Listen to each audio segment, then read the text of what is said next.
నమస్కారం వార్తల్లోకి స్వాగతం. ముందుగా ముఖ్యాంశాలు. చట్టవిరుద్ధమైన మాదక ద్రవ్యాలు డ్రగ్స్ వినియోగానికి యువత బానిసలు కారాదు. గంజాయి మత్తు పదార్థాలు డ్రగ్స్ అక్రమ రవాణా చేస్తే చట్టరీత్యా చర్యలు తప్పవు. హెచ్చరించిన తిరుపతి జిల్లా కలెక్టర్ ధ్యానచంద్ర మరియు ఎస్పీ హర్షవర్ధన్ రాజు. తిరుపతి జిల్లాలోని సఖీ వన్ స్టాప్ సెంటర్ రానున్న రోజుల్లో మరిన్ని సదుపాయాలతో ఆదర్శప్రాయమైన సెంటర్ గా సేవలు అందిస్తుంది. సఖీ వన్ స్టాప్ సెంటర్ మరియు గృహహింస చట్టం విభాగ కేంద్రాల నిర్వహణపై పలు శాఖలతో సమీక్షించి దిశానిర్దేశం చేసిన జాతీయ మానవ హక్కుల commission special monitor Yogesh Dubey. Kuppam bus డిపోలో ఆధునీకరణ పనులు చేపడతాం. కుప్పంలో ఆర్టీసీ బస్సులను ప్రారంభించిన రవాణా శాఖ మంత్రి రాంప్రసాద్ రెడ్డి. వార్తల్లోని వివరాలు. కుప్పం బస్సు డిపోలో ఆధునీకరణ పనులు చేపడతామని 5 కొత్త బస్సులను ప్రారంభించామని రవాణా శాఖ మంత్రి రాంప్రసాద్ రెడ్డి పేర్కొన్నారు.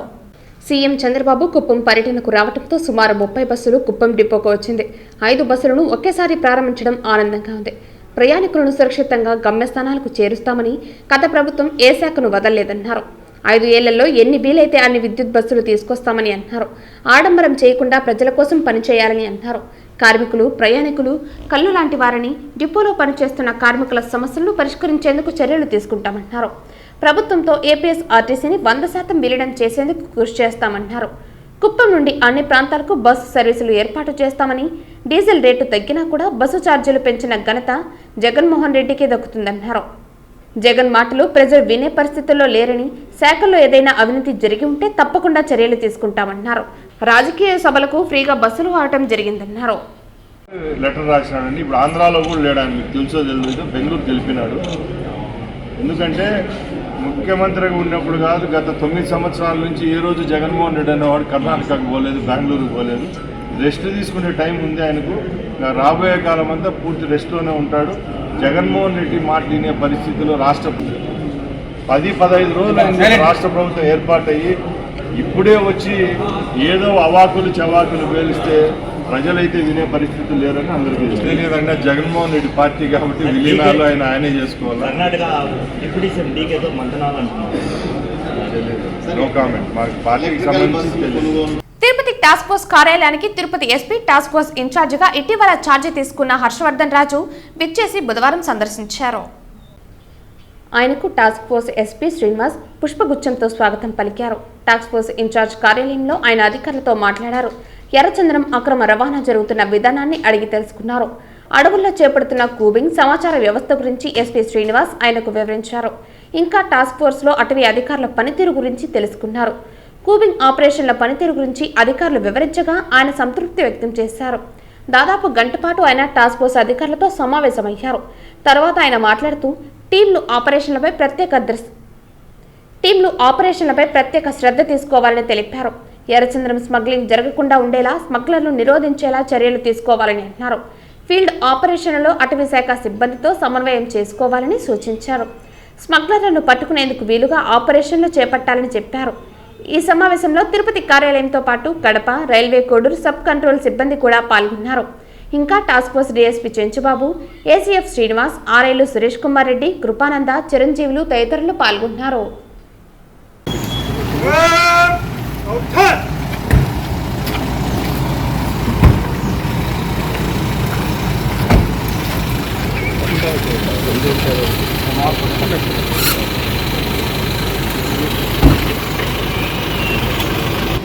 Good morning madam. Hello, good morning madam. ఏంటి మేడం? తిరుపతి నియోజకవర్గ పరిధిలోని డ్వామా జిల్లా కార్యాలయంలో ఉపాధి హామీ మాజీ రాష్ట్ర కౌన్సిల్ సభ్యులు సింగంశెట్టి సుబ్రహ్మయ్య ఆధ్వర్యంలో పరిశీలన నిమిత్తం వెళ్లిన సమయంలో అనేక ఆశ్చర్యకర విషయాలు వెలుగు చూశాయి. ప్రధానంగా సీఎం చంద్రబాబు నాయుడు చిత్రపటాన్ని చెత్తపుట్టలో ఉంచడం చూసి అవాక్కైన పరిస్థితి ఏర్పడింది. సీఎం మారిన సందర్భంలో చిత్రపటాన్ని లోపల ఉంచాలి కానీ చెత్తపుట్టలో పడివేయడంపై తీవ్ర అభ్యంతరం వ్యక్తం చేస్తున్నాము. ఎన్నికలు జరిగి ప్రమాణ స్వీకారం జరిగి కూడా 20 రోజులు కావస్తున్నా కూడా సీఎంగా ప్రమాణ స్వీకారం చేసిన చంద్రబాబు నాయుడు చిత్రపటాన్ని చెత్తబుట్టలో పడేసిన అధికారులు, సిబ్బందిపై కఠిన చర్యలు తీసుకోవాలని కోరుతున్నామన్నారు. రాష్ట్ర ప్రభుత్వం సీఎం మరియు డిప్యూటీ సీఎం ఫోటోలను అధికారికంగా కార్యాలయాల్లో ఏర్పాటు చేయాలని ఆదేశాలు జారీ చేసినప్పటికీ డ్రామా కార్యక్రమంలోని అధికారులు ఏమాత్రం పట్టించుకోకుండా వ్యవహరించిన తీరు అత్యంత బాధాకరమన్నారు. దీనిపై తమ వెంటనే స్పందించి సీఎం, డిప్యూటీ సీఎం చిత్రపటాలను వెంటనే తెప్పించి కార్యాలయంలో ఏర్పాటు చేయడం జరిగింది. అంతేకాకుండా చెత్తపుట్టలో పడేసిన చంద్రబాబు చిత్రపటానికి పాలాభిషేకం చేసి కార్యాలయంలోని చిత్రపటాన్ని పెట్టడం జరిగిందన్నారు. వైసీపీ ప్రభుత్వానికి గతంలో కొంతమంది అధికారులు, సిబ్బంది, ప్రధానంగా అడ్మినిస్ట్రేషన్ ఆఫీసర్లు తొత్తులుగా వ్యవహరించిన సందర్భాలు అనేకమున్నాయని సింగంశెట్టి సుబ్రహ్మయ్య తెలియజేశారు. వీటన్నిటిపై విచారణ జరిపి కఠినమైన చర్యలు తీసుకుని ప్రజలకు అనుకూలంగా వ్యవహరించి అధికారులను డ్రామాను నియమించాలని విజ్ఞప్తి చేస్తూ కలెక్టరేట్లో డీఆర్ఓ పెంచల్ కిషోర్కి అర్జీ అందజేశారు. ఈ కార్యక్రమంలో ఉపాధి హామీ మాజీ రాష్ట్ర కౌన్సిల్ సభ్యులు Singamsetty Subrahmaiah, TNTUC state vice president Naidu, Tirupati నగర పార్టీ అధ్యక్షులు వట్టికుంట చిన్నబాబు తదితరులు పాల్గొన్నారు. ఆంధ్రప్రదేశ్ ముఖ్యమంత్రి వర్యులు నారా చంద్రబాబు నాయుడు గారు, అదేవిధంగా ఆంధ్రప్రదేశ్ ఉప ముఖ్యమంత్రి కొణిదెల పవన్ కళ్యాణ్ గారి చిత్రపటాలని తిరుపతి నగరం అర్బన్ మండలంలోని ఎంఆర్ హౌస్ అనుకున్న పీడీ డామా కార్యాలయాల్లో వాళ్ళ అవమానపరంగా కొన్ని చోట్ల పడేయడం జరిగింది.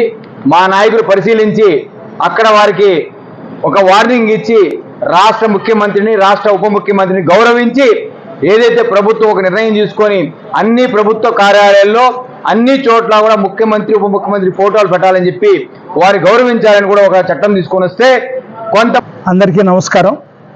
నా పేరు సింగంశెట్టి సుబ్రహ్మయ్య, మాజీ ఉపాధి హామీ కౌన్సిల్ సభ్యులు. నేను నిన్నటి రోజున డోమా పీడీ ఆఫీస్కి, తిరుపతిలో ఉన్నటువంటి పీడీ ఆఫీస్కి వెళ్ళి అక్కడ పరిశీలిస్తే అక్కడ మా ముఖ్యమంత్రి చంద్రబాబు నాయుడు గారి ఫోటోని చెత్తబుట్టలో పడేయడం చూసాం. నేను ఒకటే అడుగుతున్నాం, ఈరోజు ముఖ్యమంత్రి గారిని 164 సీట్లు ఇచ్చి 6 కోట్ల ఆంధ్రులు గెలిపించి ఆయన దేశ విదేశాల్లో మన్నన పొంది ఆ దేశాల నుంచి కూడా వచ్చి ఓట్లేసి వెళ్ళారు. ఇక్కడ ఉన్నటువంటి భారతీయులంతా కూడా మళ్ళీ తిరిగి వచ్చి ఖర్చు పెట్టుకొని, అటువంటి నాయకుడు ఫోటో పెట్టకుండా అధికార దాహంతో ముందున్నటువంటి అధికారులు ఏదైతే ఇంకా కూడా వైఎస్ఆర్సీపీ ప్రభుత్వం ఉందనుకుంటున్నారో వారంతా కూడా ఈ ఫోటోలను విస్మరించి మా నాయకుడిని అవమానించడమే కాకుండా వారు మేము పోయినప్పుడు కూడా ఏంది పరిస్థితిని అడిగితే సరైన సమాధానం చెప్పలేదు, పొందలేని సమాధానం చెప్పారు. వాళ్ళు మేము ఒకటి అడుగుతున్నాం, మీరు ఇంకా ఏఐటీయూసీ ఆధ్వర్యంలో వీధి వర్తక వ్యాపార కార్మిక ఫెడరేషన్ ఆధ్వర్యంలో తిరుపతి కార్పొరేషన్ కార్యాలయం వద్ద ధర్నా కార్యక్రమాన్ని నిర్వహించడం జరిగింది. ఈ ధర్నా కార్యక్రమానికి ఏఐటీయూసీ నగర ప్రధాన కార్యదర్శి ఎన్డి రవి అధ్యక్షత వహించడం జరిగింది. ఈ సందర్భంగా సిపిఐ జిల్లా కార్యదర్శి మురళి, ఏఐటీయూసీ జిల్లా ప్రధాన కార్యదర్శి రాధాకృష్ణలు మాట్లాడుతూ తిరుపతి నగరంలో కూటమి అధికారంలోకి వచ్చిన తర్వాత తెలుగుదేశం పార్టీ నాయకులు దందాలు ఎక్కువయ్యాయని, అందుకు మున్సిపల్ అధికారులు సహాయ సహకారాలు మెండుగా ఉన్నాయంటూ విమర్శించారు. వైఎస్ఆర్ కాంగ్రెస్ పార్టీ నాయకులు వీధి వర్తక వ్యాపారస్తుల వద్ద నుండి, ఆటో కార్మికుల వద్ద నుండి పెద్ద ఎత్తున దందాలు వసూలు చేశారని, అదే కోవలో నేడు తెలుగుదేశం పార్టీ నాయకులు తిరుపతి నియోజకవర్గాన్ని ప్రాంతాలుగా విభజించి ఒక్కో నాయకుడికి ఒక్కో రకమైన దందాకు తెరలేపారని, వీరి ఆశలతో చిరు వ్యాపారులు భయంతో అల్లాడిపోతున్నారని అన్నారు. జనసేన పార్టీకి చెందిన వారు ఎమ్మెల్యే కదా, అధికారం వారిది, ఆదాయం మనది అన్న రీతిలో తెలుగుదేశం పార్టీ నాయకులు వ్యవహరిస్తున్నారని, తిరుపతిని భాగాలుగా చేసుకుని ఒక్క నాయకుడికి ఒక్క భాగం అన్న రీతిలో వీరి వ్యవహారం ఉంటుందని తెలిపారు. ఏఐటీసీ ఆధ్వర్యంలో ధర్నా జరుగుతున్న సందర్భంలో మున్సిపల్ కమిషనర్ ఆఫీస్కి రావడం జరిగిందని, నేరుగా ధర్నా జరుగుతున్న ప్రాంతానికి వచ్చి నాయకుల దగ్గర ఆమె వినతి పత్రం తీసుకుని చర్చించడం జరిగిందన్నారు. తిరుపతి నగరంలో జరుగుతున్న దందాలు, తెలుగుదేశం పార్టీ నాయకుల ఆగడాలు, అందుకు మున్సిపల్ అధికారులు సహకరిస్తున్న తీరును మున్సిపల్ కమిషనర్ నాయకులకు వివరించడం జరిగిందన్నారు. అలాగే వీధి వర్తక వ్యాపారస్తులకు గుర్తింపు కార్డులు ఇవ్వాలని, ట్రాఫిక్ అంతరాయంగా ఉంటే అలాంటి వాటిని తొలగించాల్సి వస్తే వారిని ఖచ్చితంగా వీధి వర్తక వ్యాపార చట్టానికి లోబడి తొలగించి ఉండాలని, రాత్రి ఫుడ్ కోర్ట్ ఏర్పాటు చేయాలని, అందుకు తిరుపతి ప్రాంతంలో 5 చోట్ల స్థలాలు చూపెట్టాలని వారు కోరారు. ఈ కార్యక్రమంలో ఏఐటీయూసీ జిల్లా అధ్యక్షులు చంద్రశేఖర్ రెడ్డి, సిపిఐ జిల్లా కార్యవర్గ సభ్యులు చిన్న పెంచలయ్య, శివ, కేవై రాజా, గోవిందస్వామి తదితరులు పాల్గొన్నారు. వాళ్ళు కూడా ఈరోజే ఇక్కడ అధికారులుగా ఉన్నారు. ఎక్కడైతే ప్రభుత్వ స్థలంలో గత 5 సంవత్సరాల్లో అన్యాయంగా ఆక్రమించుకొని పెద్ద పెద్ద షెడ్లు వేసి వ్యాపారాలు చేస్తూ ఉన్నటువంటి వారిని తొలగిస్తే మాకు ఎలాంటి అభ్యంతరం లేదు. 2014 సుప్రీంకోర్టు ఇచ్చినటువంటి తీర్పు ప్రకారంగా గతంలో ఉన్నటువంటి కమిషనర్లు అనేకమైనటువంటి మంది, ప్లానింగ్ ఆఫీసర్లు, సిబ్బంది మొత్తం కూడా సర్వే చేసి వాళ్ళకు ప్రభుత్వం ద్వారా మున్సిపల్ కార్పొరేషన్ ద్వారాగా ఇచ్చినటువంటి గుర్తింపు కార్డులు పెట్టుకున్నటువంటి వాళ్ళు కూడా తొలగించాలని చెప్పేసి వాళ్ళందరినీ కూడా తొలగించడం జరుగుతూ ఉంది. చట్టవిరుద్ధమైన మాదక ద్రవ్యాలు, డ్రగ్స్, మత్తు పదార్థాలు ప్రజలు ఎవరూ వినియోగించరాదని జిల్లా కలెక్టర్ జ్ఞానచంద్ర, ఎస్పీ హర్షవర్ధన్ రాజు సంయుక్తంగా పేర్కొన్నారు. బుధవారం ఉదయం స్థానిక ప్రకాశం రోడ్డు నుండి బాలాజీ కాలనీ వరకు డ్రగ్స్ దుర్వినియోగం మరియు మాదక ద్రవ్యాల అక్రమ రవాణాకు వ్యతిరేకంగా నిర్వహించిన అంతర్జాతీయ డ్రగ్స్ వ్యతిరేక దినోత్సవంలో భాగంగా ఏర్పాటు చేసిన ర్యాలీలో జిల్లా ఎస్పీ, తిరుపతి నగరపాలక కమిషనర్ అతిథి సింగ్, సంబంధిత అధికారులతో కలిసి కలెక్టర్ పాల్గొన్నారు. ఈ సందర్భంగా జిల్లా కలెక్టర్ మాట్లాడుతూ ప్రజలకు మత్తు పదార్థాల దుర్వినియోగం మరియు వాటి అక్రమ రవాణా అరికట్టడంపై అవగాహన కల్పించడం కోసం రాష్ట్ర ప్రభుత్వ ఆదేశాల మేరకు ఈ రోజు ఈ ర్యాలీని నిర్వహించడం జరుగుతోందని అన్నారు. ఈ కార్యక్రమం ముఖ్య ఉద్దేశం అనధికారిక డ్రగ్స్, మత్తు పదార్థాల వినియోగం వల్ల ప్రజలకు ఏర్పడే దుష్ప్రభావాలపై మరియు వాటి అక్రమ రవాణాపై ప్రజలకు అవగాహన కల్పించడం ఈ కార్యక్రమం యొక్క ముఖ్య ఉద్దేశం అన్నారు. రోగాలకు వాడే మందులను వైద్య సూచనల మేరకు ఆరోగ్యరీత్యా వాడాలని, వాటికి బానిసలుగా మారితే వాటి వల్ల దుష్ప్రభావాలు కలుగుతాయని అన్నారు. అలాగే మాదక ద్రవ్యాలు, డ్రగ్స్ బారిన పడి యువత వారి బంగారు జీవితాన్ని పాడు చేసుకోరాదని సూచించారు.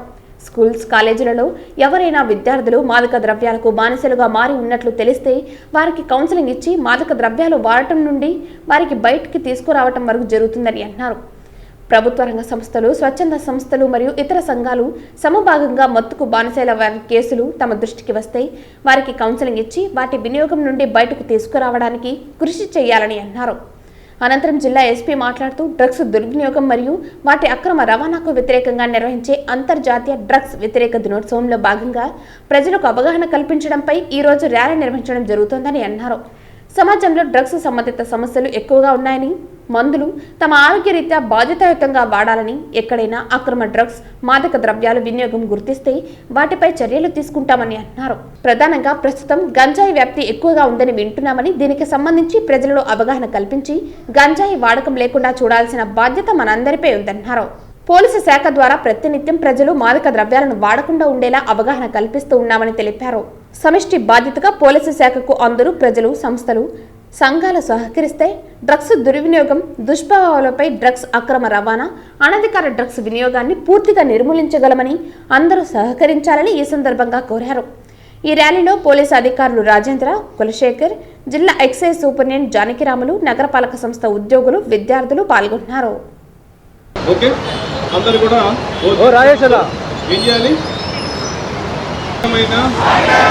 లేదా చట్టవిరుద్ధమైన మందులను వినియోగించబోమని హామీ ఇస్తున్నాము.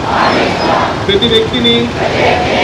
అందరికీ నమస్కారం అండి. ఈరోజు జూన్ 26 మనము వరల్డ్ డ్రగ్స్ డే గురించి మనకి అందరూ కూడా ఇక్కడ అసెంబ్లీ అవ్వడం జరిగింది.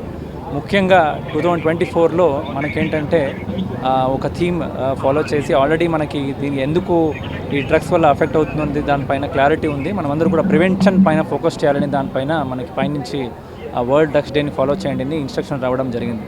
దీంట్లో ముఖ్యంగా 2 కాంపోనెంట్ ఉన్నాయి. ఒకటి ఇల్లిసిట్ డ్రగ్స్, అంటే మనకి అప్రూవ్ కాకుండా ఉన్న డ్రగ్స్ని అడిక్ట్ అయ్యి దానివల్ల కమ్యూనిటీలో జరిగే ప్రమాదం పైన మనకు సెన్సిటైజ్ చేయడానికి ఒక చర్యలు తీసుకోవడము. అలాగనే ఇల్లిసిట్ ట్రాఫికింగ్, అంటే మనకి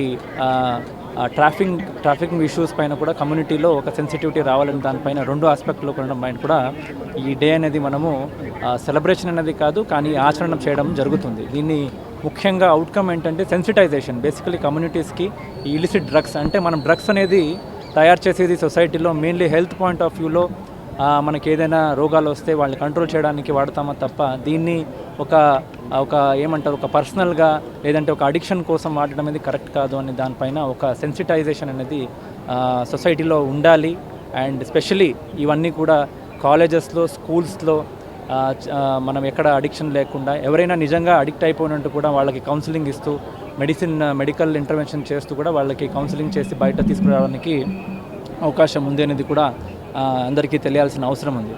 అర్హులైన లబ్ధిదారులందరికీ రేషన్ కార్డు పెన్షన్లు వచ్చేలా సచివాలయ సిబ్బంది కృషి చేయాలని టీడీపీ నాయకులు ఊట్ల సురేందర్ నాయుడు పేర్కొన్నారు. తిరుపతి రైల్వే కాలనీలోని 44వ డివిజన్ సచివాలయంలో ఆంధ్రప్రదేశ్ రాష్ట్ర ఉప ముఖ్యమంత్రి పవన్ కళ్యాణ్ ఫోటోను అమర్చడం జరిగిందని, తిరుపతిలోని 50 డివిజన్లలో 44 డివిజన్ను ఆదర్శ డివిజన్గా తీర్చిదిద్దేందుకు సచివాలయ సిబ్బంది కృషి చేయాలని, కాలువలలో చెత్తను ప్రతిరోజు తొలగించాలని, పలుచోట్ల వీధి లైట్లు మరమ్మతులు చేయాలని తెలిపారు. అర్హులైన లబ్ధిదారులకు ప్రభుత్వం నుండి అందే అన్ని సంక్షేమ పథకాలను చేర్చేలా కృషి చేయాలని సచివాలయ సిబ్బందికి సూచించారు.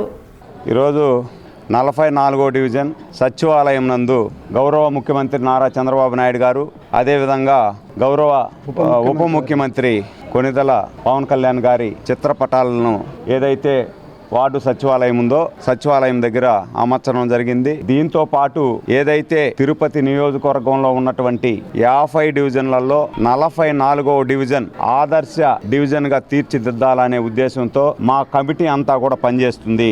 ఈరోజు 44వ డివిజన్ నందు ఉమ్మడి అభ్యర్థి ఎవరైతే ఆర్ఎన్ శ్రీనివాస్ గారిని అఖండ మెజారిటీతో గెలిపించడం జరిగింది. ఆయన ఆశయ సాధనలో ఈరోజు 44వ డివిజన్లో ఎక్కడా కూడా పారిశుద్ధ్యం కానీ, కాలువలు కానీ, మంచినీరు కానీ, రోడ్లు కానీ, డ్రైనేజీలు కానీ ఇవన్నీ కూడా పర్ఫెక్ట్గా ఉండాలని చెప్పి 44వ డివిజన్ 50 డివిజన్లలో నెంబర్ 1 డివిజన్గా ఆదర్శ వార్డుగా తీర్చిదిద్దాలని, ఎవరైతే 44వ డివిజన్లో లబ్ధిదారులు ఉన్నారో వైసీపీ ప్రభుత్వంలో సఖీ వన్ స్టాప్ సెంటర్ రానున్న రోజుల్లో మరిన్ని సదుపాయాలతో ఆదర్శవంతమైన సెంటర్గా సేవలు అందిస్తుందని ఆకాంక్షిస్తున్నామని సఖీ వన్ స్టాప్ సెంటర్ మరియు గృహహింస చట్టం విభాగ కేంద్రాల నిర్వహణపై సంబంధిత శాఖలతో జాతీయ మానవ హక్కుల commission special monitor Yogesh Dubey సమీక్షించి దిశానిర్దేశం చేశారు. బుధవారం ఉదయం స్థానిక కలెక్టరేట్ వీడియో కాన్ఫరెన్స్ హాల్ నందు జాతీయ మానవ హక్కుల కమిషన్ స్పెషల్ మానిటర్ వారు సంబంధిత అధికారులతో సమీక్ష నిర్వహిస్తూ తిరుపతి జిల్లాలో వన్ స్టాప్ సెంటర్ రానున్న రోజుల్లో అన్ని సదుపాయాలతో ఆదర్శప్రాయమైన సెంటర్గా మహిళలకు, బాలబాలికలకు అత్యవసర సహాయ సహకారాలు, లీగల్, మెడికల్, మానసిక కౌన్సిలింగ్ సదుపాయాల కల్పనతో సదరు బాధితులకు సహకారం అందించడం ద్వారా పోష్ యాక్ట్ 2013 పక్కాగా అమలు చేసి బాధితులకు మరింత సహాయ సహకారాలు, కౌన్సిలింగ్ అందజేసేలా ఉంటుందని ఆకాంక్షిస్తున్నామని వారు తెలిపారు. తిరుపతి పట్టణంలోని సఖీ వన్ స్టాప్ సెంటర్ మరియు గృహహింసా చట్టం విభాగ కేంద్రాలను వారు మంగళవారం తనిఖీలు నిర్వహించిన నేపథ్యంలో వాటి పనితీరుపై సంతృప్తి వ్యక్తం చేస్తూ సంబంధిత శాఖలు మహిళా శిశు సంక్షేమ శాఖ, పోలీస్, రెవెన్యూ, వైద్య ఆరోగ్య శాఖ, విభిన్న ప్రతిభావంతుల శాఖ, జువైనల్ జస్టిస్ ప్రొబేషన్ ఆఫీసర్ తదితర అధికారులతో సమీక్షా సమావేశం నిర్వహించి పలు సూచనలు చేసి దిశానిర్దేశం చేశారు. ప్రతి కేసు వారీగా బాధితులకు అందుతున్న సేవలు, వారి యొక్క అభిప్రాయాలు ఎప్పటికప్పుడు సమీక్షించుకోవాలని అన్నారు. పోష్ యాక్ట్ మేరకు ప్రతి ప్రభుత్వ, ప్రైవేటు యాజమాన్యాలలో పనిచేస్తున్న మహిళలు లైంగిక వేధింపులకు గురికాకుండా వారి కార్యాలయంలో తప్పనిసరిగా మహిళలతో అంతర్గత కమిటీలు వేసి పర్యవేక్షించాలని సూచించారు. ఈ సమావేశంలో జిల్లా రెవెన్యూ అధికారి పెంచల్ కిషోర్, అదనపు ఎస్పీ వెంకట్రావు, జిల్లా స్త్రీ మరియు శిశు సంక్షేమ మరియు సాధికారత అధికారిని జయలక్ష్మి, జిల్లా విద్యాశాఖ అధికారి శేఖర్, జిల్లా సాంఘిక సంక్షేమ అధికారి Chennaiah, Sakhi one stop centre admin Sujatha, గృహహింసా చట్టం విభాగం కౌన్సిలర్ సుగుణ తదితర అధికారులు పాల్గొన్నారు. డాక్టర్ యోగేష్ దుబే గారు, who is a special monitor for National Human Rights Commission.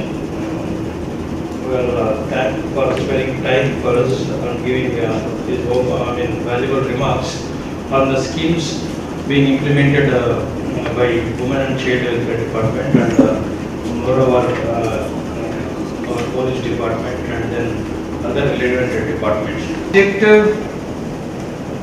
Generally, wherever I go in the district. వార్తలు ముగించే ముందు ముఖ్యాంశాలు మరోసారి.